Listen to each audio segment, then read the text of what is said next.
पहिला seminar attend केला तुमचा, फ्री सेमिनार होता तो. सेमिनारमधून मला जी माहिती पाहिजे होती, जी मला अपेक्षा होती त्याप्रमाणे मला माहिती मिळाली. मग मी ठरवलं की इथे आपण एनरोलमेंट करूया, ॲडमिशन घेऊया.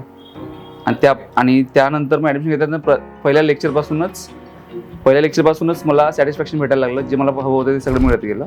मी ज्या शोधात होतो ते मला भेटलं होतं. प्रॉफिट अँड एव्हरेज तसं बघायला गेलं तर कधी लॉस कधी प्रॉफिट होतो, पण मेजरली मी तो प्रॉफिटमध्येच असतो माझा, जर टोटल काढायला गेलं तर. कारण तुम्ही जे रिस्क रिवॉर्ड रेशो सांगितलं तो मी फॉलो करतो.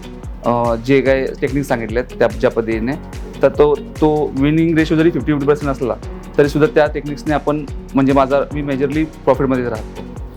मला जो पण प्रश्न पडायचा, मी मुख्यतः ह्या क्लासमध्ये काय आलो होतो का मला जे प्रश्न पडायचे मार्केटबद्दल, म्हणजे मुळात असं म्हणूया की मार्केट काय असतं, ते कसं चालतं, म्हणजे लॉस होतो, मार्केटवर रेड कॅन्डल बनतात, ग्रीन कॅन्डल बनतात, त्या का म्हणतात, हे जे बेसिक क्वेश्चन असतात ना, ते मला आन्सर पाहिजे होती.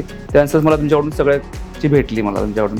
त्यामुळे आणि तुम्ही जो प्रश्न विचारायचो त्याचे आन्सर तुम्ही मला द्यायचाच नसेल तर तुम्ही नेक्स्ट डे द्यायचा आणि मी सॅटिस्फाय व्हायचो त्याच्यामुळं. हे मला आवडलं खूप.